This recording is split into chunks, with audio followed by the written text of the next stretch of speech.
this is about the most indebted period in the history of the world. I never thought I would see so much debt so quickly as we have seen in the last few months. So what we're really talking about is government debt, because no one expects governments to go bankrupt, although we all know that occasionally they do default. We've seen many cases of that, but certainly not the United States or the UK or Spain or France. No one expects any of those countries to default anytime soon. But the way I think about debt is I use the debt to GDP ratio, because debt is not automatically a problem. It may be a problem or it may not be a problem. It all depends on how much income or output you have to service the debt. So just to give a simple example, let's say you have a credit card and you have a $50,000 balance on your credit card. You owe the bank $50,000. Is that a problem? Well, if you make $20,000, it's a big problem. You're probably going to go bankrupt. But if you make $200,000, you could probably, write a check and pay it off. So the answer as to whether the debt is a problem or not can only be thought about in relation to your income. And so I use the debt to GDP ratio. I say, how much debt does a country have? How much debt is outstanding? And how big is their GDP? And when you use that ratio, if you're at, say, 30% or even 40%, that's a comfortable ratio. Yes, you have some debt, but you also have, say, a strong economy and your ability to service the debt by collecting taxes or other sources of revenue is very reasonable, and that debt level is sustainable. But when you get up to 60% happens to be the level under the Maastricht Treaty, where the members of the European Union are not supposed to have debt in excess of 60% of their GDP. Now, many of them do. I'm not saying this is a hard and fast rule, but that's where Angela Merkel gets a little bit upset when you're above 60%. And Spain and France and some other, Italy certainly are above that threshold. But there's another threshold that's important, which is 90%. And 90% comes out of the research of Ken Rogoff and Carmen Reinhart. And what they've shown in developing markets, developed markets throughout the 20th century, recently, in the distant past, no matter where they look, once a country gets above 90% debt to GDP, a couple things happen. Number one, debt is no longer productive. The idea of borrowing is I'll borrow $1. I'm going to do something with that money. Huh? Yeah, I'll borrow the $1, I'll spend the $1, but I'll get $1.20 of GDP because, I'll spend it on something, but then the recipient, he'll spend it, and then someone else will spend it. And by what's called velocity, or the turnover of money, you'll actually get more than you borrow. That's Keynesian economics, very simplified version of it. But what Rogoff and Reinhart have shown is once you get past 90%, that's no longer true. You borrow $1 and you spend $1, but you might only get 90 cents or 80 cents of GDP. In other words, you reach a point where you cannot borrow your way out of debt. You cannot borrow your way to get enough productivity to get out of debt. And then you're sort of in a doom loop or a death spiral. Well, I mentioned 30% is comfortable, 60% is a problem in Europe, 90% is this critical threshold. The United States today is at 106%.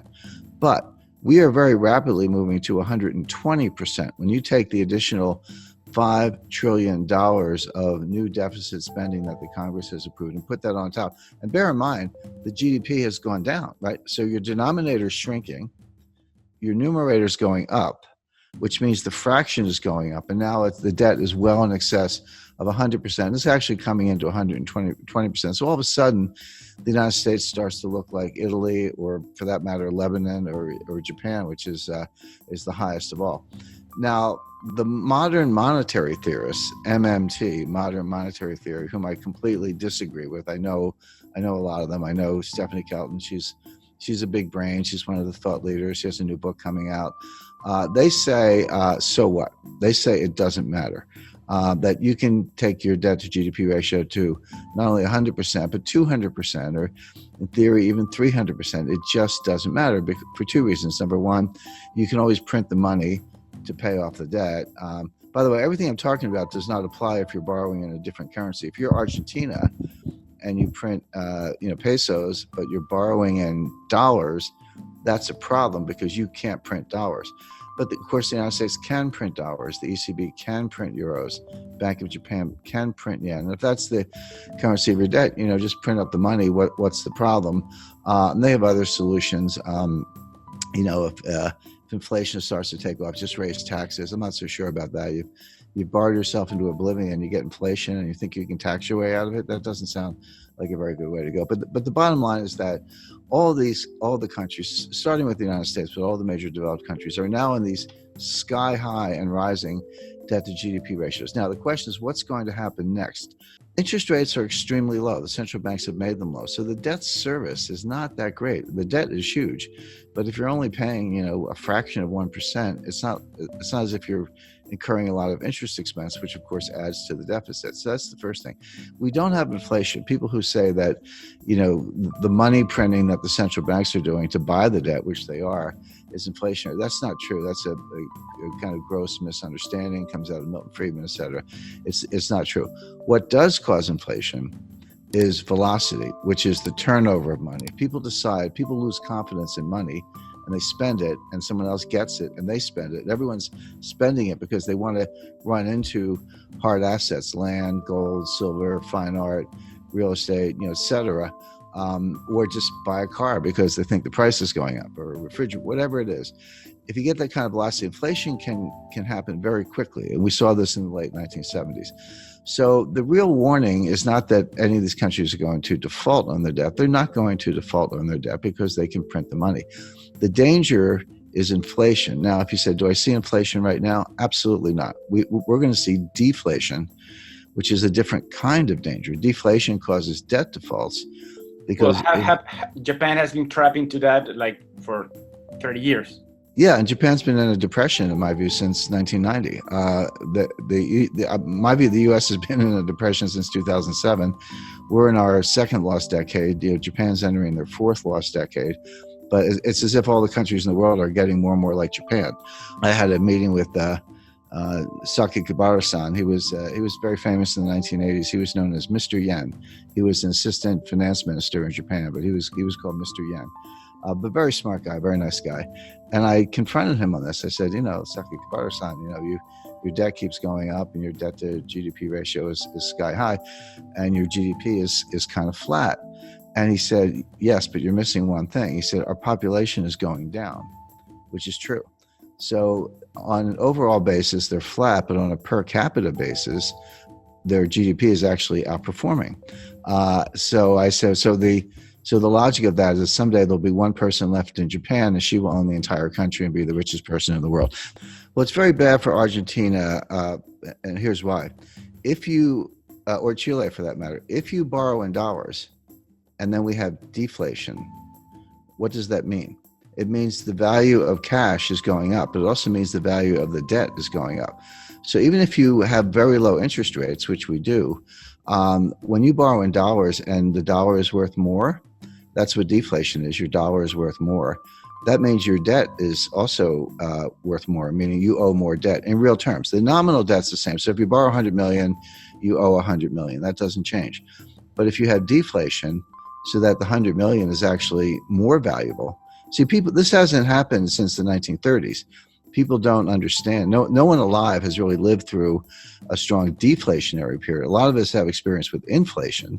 We had it in the United States in the late 70s, and you're right, Argentina's had it on multiple occasions, and we can name other countries. People have a sense of what to do in inflation, but no one alive has experienced serious deflation since the 1930s. And if you did, you're 95 years old today. So people don't really understand it. But one of the things it does, it makes the real value of debt go up. So in real terms, you owe more money. So if you were in trouble to begin with and you borrowed money to get out of trouble, but the value of the debt goes up, now you owe more money. Now where do you stand? It may not show up in interest payments, but every dollar becomes more and more difficult to get. The dollar's worth more. So what it means is that you see a strong dollar. Now, your local currency could be weaker against the dollar. That's true. That could help exports. It could help tourism. So, there's no tourism right now. There's Yeah, not going to be more tourism. well, you make a good point. There is no tourism today. I'm on a mountain, and you're in a home or studio or someplace. So right, there's no tourism going on today. But assuming it comes back next year, if you have a really strong dollar, in theory, an American could, or European for that matter, could look at Argentina. I've been to Argentina many times. It's one of the most beautiful countries in the world, and nice people, great restaurants. So, but it could look kind of like a bargain to somebody with a very strong currency.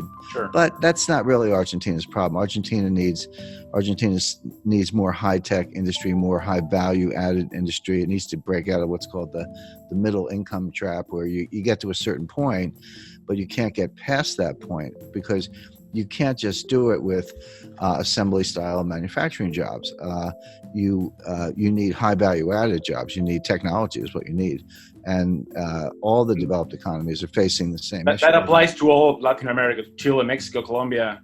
Correct, but it applies to most of Asia as well. This is China's problem. China's not going to continue the kind of growth we've seen over the last 20 years because they've used up that. When I studied development economics in the 1970s in graduate school, and we used to think that the hard part of development economics was getting from low income to middle income. And then we say if you get to middle income, it's a straight path to high income. Turns out that's not true. Getting from low income to middle income is actually pretty straightforward. You have to get rid of corruption and you need to ease up on regulation. But you can, if you have foreign direct investment and people come from the country to the cities and you do, kind of simple manufacturing, et cetera, you can get a really good export machine going and earn hard currency reserves.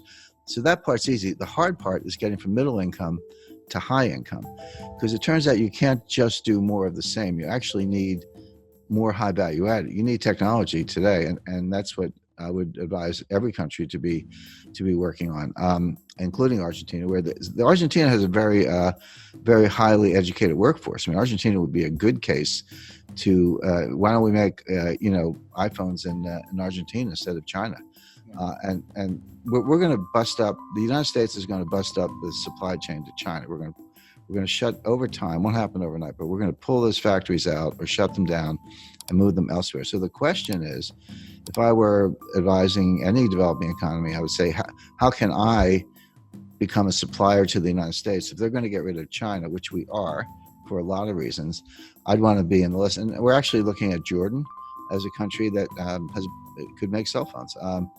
India is a big case because they have cheap labor. Argentina, I think, is a better candidate because they have a more highly educated workforce.